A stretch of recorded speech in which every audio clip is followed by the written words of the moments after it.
Hi everyone. This is NLP Corgi.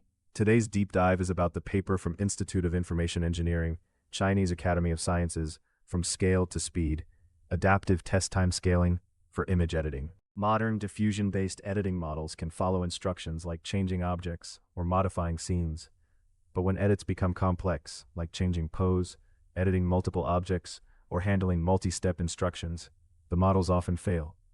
One popular solution is image chain of thought, or image COT, which improves results by sampling many candidate images and selecting the best one.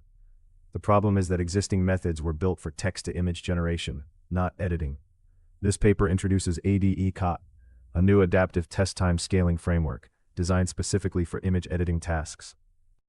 To understand the problem, we need to compare two tasks. In text-to-image generation, there are many possible correct images for a prompt, so sampling more candidates helps discover diverse solutions. But image editing is very different. The output is tightly constrained by the original image and the editing instruction. That means many generated samples end up looking almost identical. Large-scale sampling no longer produces useful diversity. It mostly creates redundant correct results.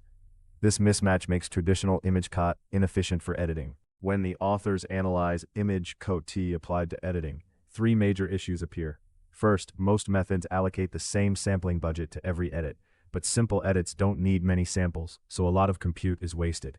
Second, early pruning often uses general multimodal language model scores, which are unreliable when edits only affect small regions of an image.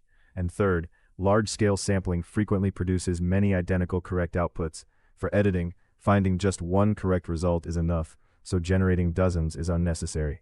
The proposed solution is ADE-COT, or Adaptive Edit Chain of Thought. Instead of blindly scaling up generation, ADE-COT adapts the search process to each editing task. It introduces three key strategies: allocating sampling resources based on task difficulty, using edit-specific signals to verify candidates early, and stopping the search once a good result is found. Together, these changes shift the focus from brute force scale to intelligent, efficient inference. The first idea is difficulty-aware resource allocation. Instead of always generating the same number of candidates, ADE-COT first creates a single preview result and scores it. If that initial output already scores highly, the edit is probably easy, so the system uses only a small sampling budget. But if the score is low, the task is likely difficult, so the method increases the number of samples. This adaptive strategy ensures that computation is spent where it actually improves results. The second strategy improves early pruning. Instead of relying only on a general image score, ADE-COT uses edit-specific verification. First, it generates preview images from partially denoised states. Then it evaluates two properties. One checks whether visual changes occur in the correct region of the image. The other measures whether the edited image matches a caption describing the intended edit. These signals help identify promising candidates early without mistakenly discarding good ones. The third improvement addresses redundancy. Traditional methods generate all candidates first, then pick the best. ADE-COT instead generates candidates sequentially in a depth-first manner. Each candidate is checked using an instance-specific verifier that asks targeted questions about the edit. Once enough valid results are found, the search stops early. This opportunistic stopping prevents the system from wasting compute generating multiple, nearly identical correct images. To test the approach, the authors evaluate ADE-COT on three state-of-the-art editing models: Flux Context, Bagel, and Step 1x Edit. They use three benchmarks covering real-world edits, diverse editing tasks, and reasoning-heavy instructions. The method is compared with standard best-of-n sampling and several pruning-based image COT approaches. Efficiency is measured using the number of diffusion function evaluations, which captures the true computational cost. The results show that ADE-COT achieves the best balance between quality and efficiency. Across multiple models and datasets, it consistently matches or surpasses the performance of best-of-n sampling, while requiring far fewer diffusion steps. In many cases, the system runs more than twice as fast. The improvements come from allocating resources to hard edits, pruning candidates more accurately, and stopping early once good results appear. One particularly interesting component is the instance-specific verifier.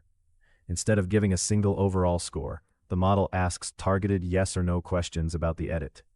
For example, if an instruction asks a person to face forward, the system might check whether the shoulders and head orientation match that instruction. This structured questioning helps detect subtle errors that generic scoring methods often miss. Despite the improvements, the method does introduce some trade-offs. ADE-COT relies on multimodal language models for scoring and verification, which can add overhead and depend on the quality of the verifier. The system also includes several components: region localization, caption generation, and candidate filtering, which increase pipeline complexity. Finally, the approach is designed specifically for goal-directed editing tasks, so the benefits may not translate directly to open-ended generation.